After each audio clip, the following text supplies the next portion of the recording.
e por conta da pandemia aí, consequente déficit fiscal nas contas do governo, o governo busca meios de aumentar a arrecadação, claro, né? E já está em discussão aí no Ministério da Economia a recriação da antiga CPMF, o Paulo Guedes quer taxar até livro, etc. E também tem um projeto para aumentar o imposto sobre a transmissão causa-mortes e doação. E para explicar direitinho o que significa isso para a gente vai conversar agora com o advogado tributarista, Dr. Clóvis Moura, está aqui no Skype comigo. Doutor, tudo certo? Me ouve bem? Tudo bem, Alexandre, estou te ouvindo. Ok, doutor, vou pedir para o senhor ligar a câmera, por gentileza, que parece que ela está desligada. Ok? Ok. Agora sim, doutor, obrigado aí por nos atender. Então, queria que o senhor explicasse para a gente, doutor, o que significa... Primeiro, queria que o senhor falasse rapidinho o que é esse imposto sobre causa-mortes, doação, transação aí entre vivos e falasse o que significa esse aumento aí de alíquota, doutor. O Alexandre, eu acho que é um momento bastante oportuno para a gente estar refletindo sobre essa majoração desse tributo, né? Porque o ITCMD, ele tem dois fatos geradores, né?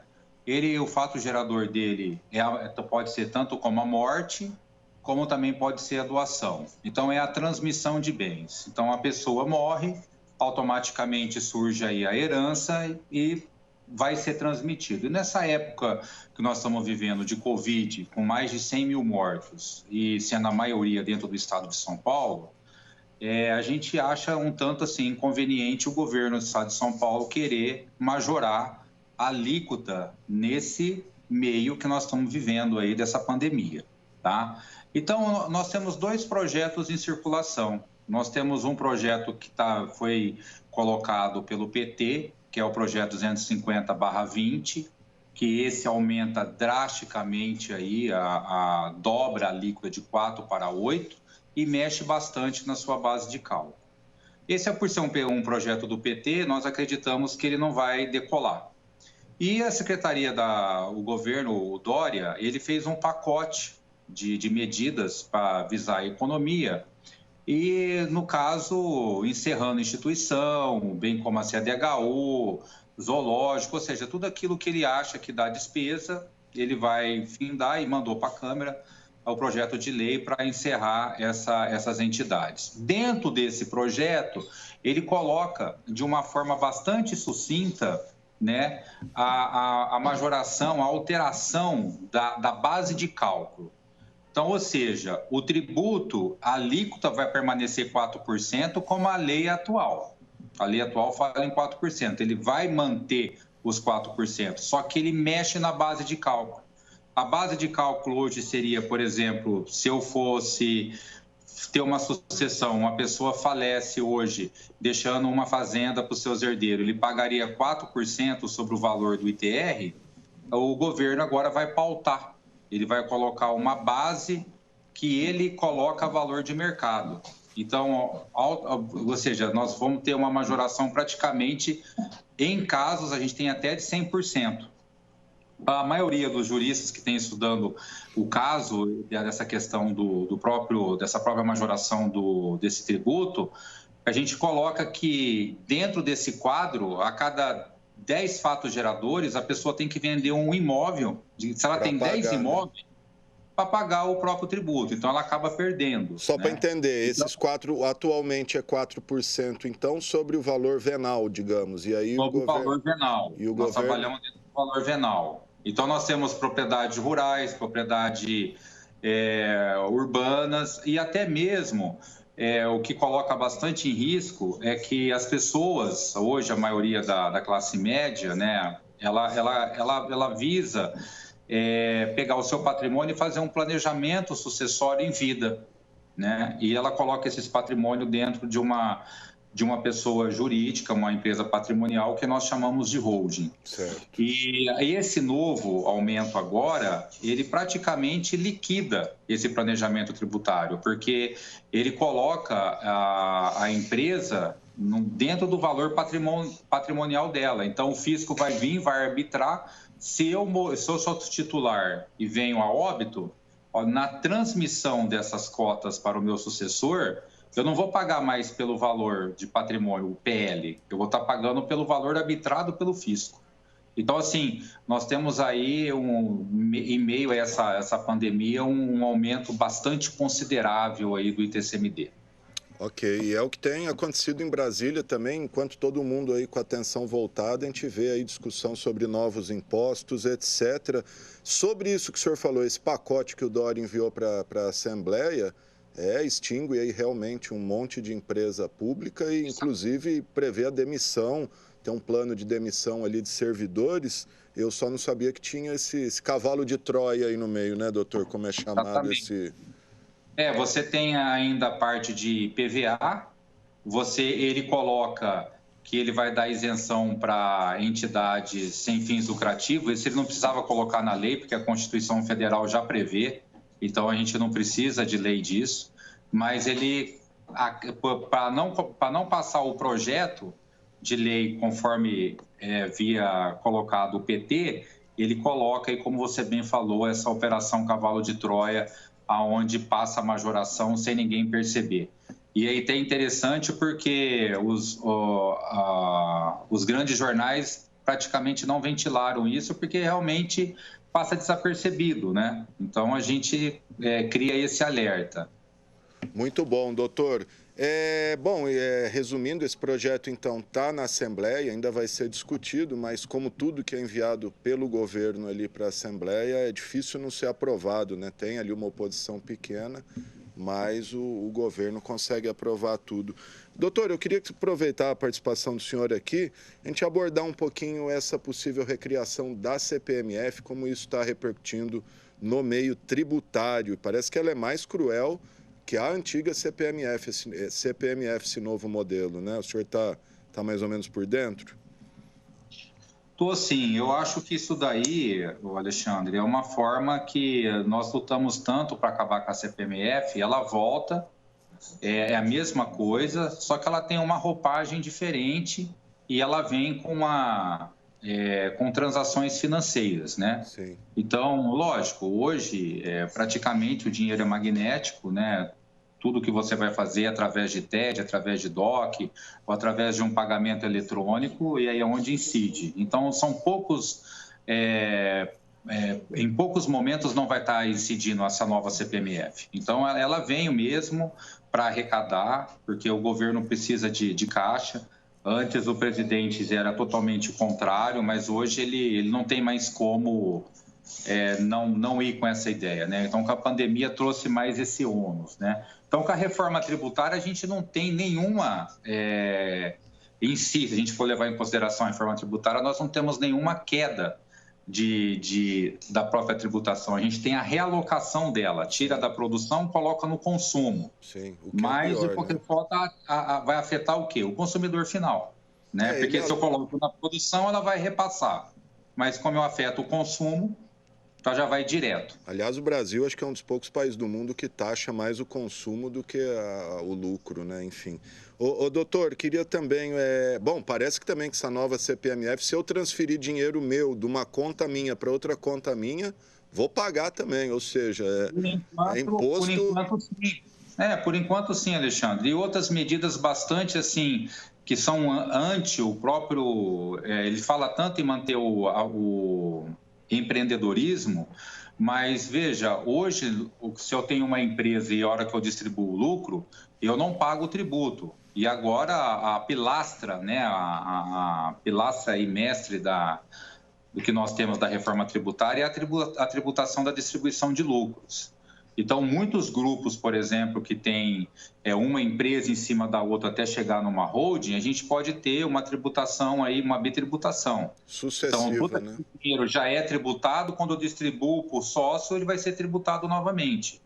Então, aí, praticamente, é um massacre, né? É um efeito cascata de imposto, né? Doutor, a questão do PIS/COFINS lá, que ele fala que vai desonerar a folha para compensar a folha de pagamento, né? Tirar algum imposto da folha para compensar com a criação dessa CPMF, mas eu já vi outros tributaristas dizendo que mesmo assim a carga continuará sendo maior. Com certeza. Você tira a própria... Vai ser mantido o PIS e COFINS, não tem a menor dúvida, o fato gerador é o mesmo, né? Quando a gente troca a nomenclatura do tributo, a gente não tem que olhar pelo nome. Vai sair o PIS e a COFINS. Não, ele vai ser mantido, só que troca o nome dele, só que a gente tem que observar onde incide isso, né? Ele incide sobre o faturamento, né? O faturamento. E o Brasil, só existe 5 países do mundo que tributam o faturamento, né? E o Brasil é um deles, né? São países subdesenvolvidos, porque no faturamento você está tributando o próprio prejuízo também, né? Sim. Doutor, a questão parece que outra discussão também, aproveitar aí que eu estou com o senhor aqui e perguntar tudo.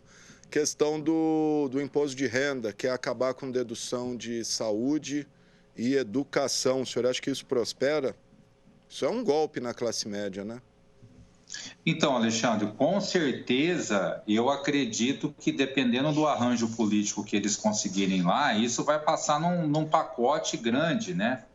E eu não vejo muita...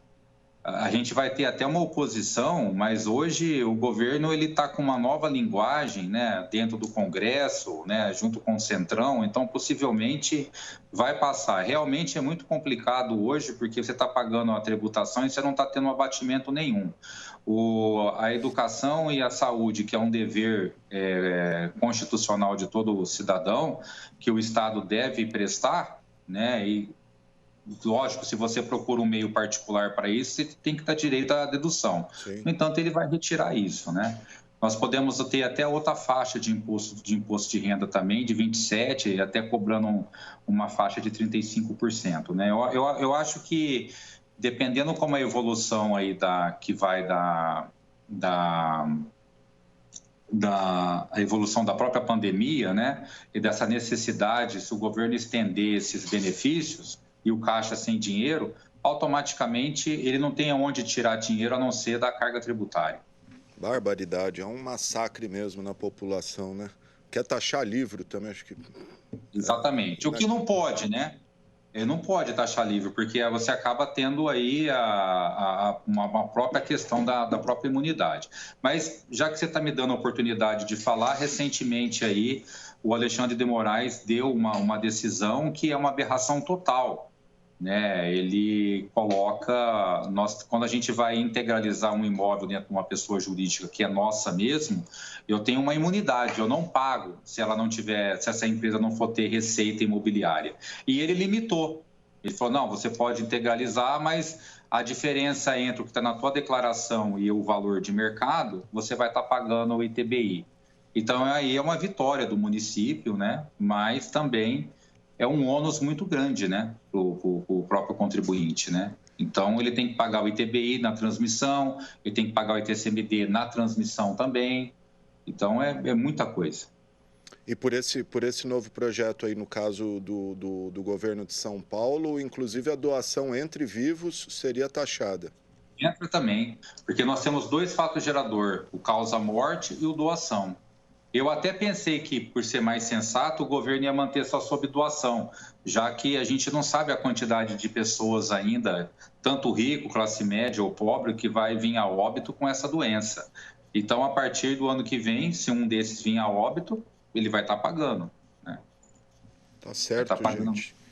Que horror. Tá aí o advogado, doutor Clóvis Moura, advogado tributarista, falando com a gente aí do rolo compressor do Estado, né? Estado, quando eu digo o Estado de uma maneira geral, para cima do contribuinte. O Estado não consegue organizar suas contas e aí sobra para o bolso do contribuinte. Doutor, quer falar mais alguma coisa, deixar algum recado? A única coisa que a gente aconselha é com essa nova tributação aí do ITCMD, que as pessoas que ainda pensam em fazer o seu planejamento, eles têm um tempo ainda, até dezembro, porque nós temos certeza que isso vai passar. Então, que eles procurem se organizar o quanto antes com seus patrimônios, para não ter que ser atingido, né, com essa nova tributação aí, que é massacrante. E qual que seria nesse caso, doutor? Rapidinho, que eu estou meio com o tempo esgotado. Ela pode constituir várias coisas. Uma delas ainda, né, a possibilidade da pessoa constituir uma empresa patrimonial, né, e fazer a sucessão em vida com a regra atual, né? Atual. Isso Então, vale para pessoa pequena, comum, ou isso é mais uma dica para grandes? pode já fazer. Por exemplo, se uma pessoa da classe média baixa tem aí 2 imóveis e ele quer já passar para o filho e ficar com o usufruto do imóvel, ele já pode passar agora, né, dentro dessa nova regra, que ainda é benéfica, né? Mas se ele deixar para ir meados, no final aí de dezembro, nas últimas horas de dezembro, é perigoso ele não conseguir fazer. Aí é 4% sobre o valor de mercado. Valor de mercado, que aí realmente... Mas quem vai dizer o valor de mercado? É o fisco. É o fisco. Principalmente, isso gera um impacto muito grande para produtores rurais, porque quem vai estar fiscalizando... E hoje já gera, Imagina, né? uma fazenda aí, né? Tem uma fazenda que ele vai ser pautado, ele vai avaliar o valor da terra, aí ele já coloca a plantação que está em cima, então ele vai arbitrar isso, através da Secretaria da Agricultura. Então é extremamente negativo, né, do ponto de vista.